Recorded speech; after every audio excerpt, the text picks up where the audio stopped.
इसलिए जो एलियंस आए, एलियन धरती पर मनुष्य बन गए। क्या बन गए? मनुष्य।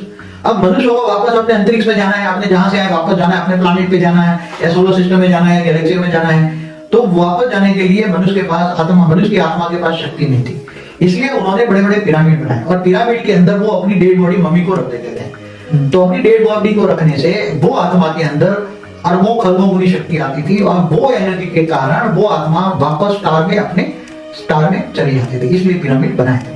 इस एलियंस क्या है? एलियंस तो दूर दूर से आते हैं, इसलिए वापस मनुष्य बन जाते हैं, वापस जाने की शक्ति नहीं होती, इसलिए पिरामिड बनाए। पिरामिड से अंतरिक्ष में एनर्जी आती है, एनर्जी से वापस आत्मा को एनर्जी आती है, और अंतरिक्ष में जाने की शक्ति आती है। इसलिए पिरामिड लाखों नहीं, करोड़ों सालों से पिरामिड धरती पर है।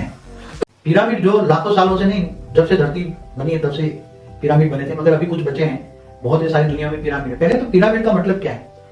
पिरामिड के अंदर जो ट्रायंगल बनाते हैं, उसमें जो ऊपर की जो टोच बनती है, उसके अंदर एनर्जी, आकाश तत्वों में से एनर्जी नीचे आती है पिरामिड के अंदर। जैसे अभी एक टीवी में बताया था कि एक रशियन साइंटिस्ट ने एक पिरामिड बनाया, उसका तत्व, उसका फाइबर का पिरामिड बनाया, उसके अंदर मेडिसिन रखी। वो फाइबर के मेडिसिन 30 दिन रखी, 28 दिन का एक चंद्र का समय पूरा होता है ना, उसका चंद्र का वो धरती पर घूमने का समय 28 दिन है चंद्र का।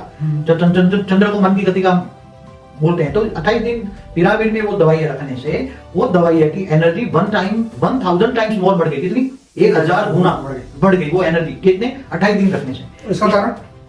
इसका कारण पिरामिड जो अंतरिक्ष में से जो एनर्जी है वो रिसीव करके पिरामिड के अंदर वो एनर्जी को दे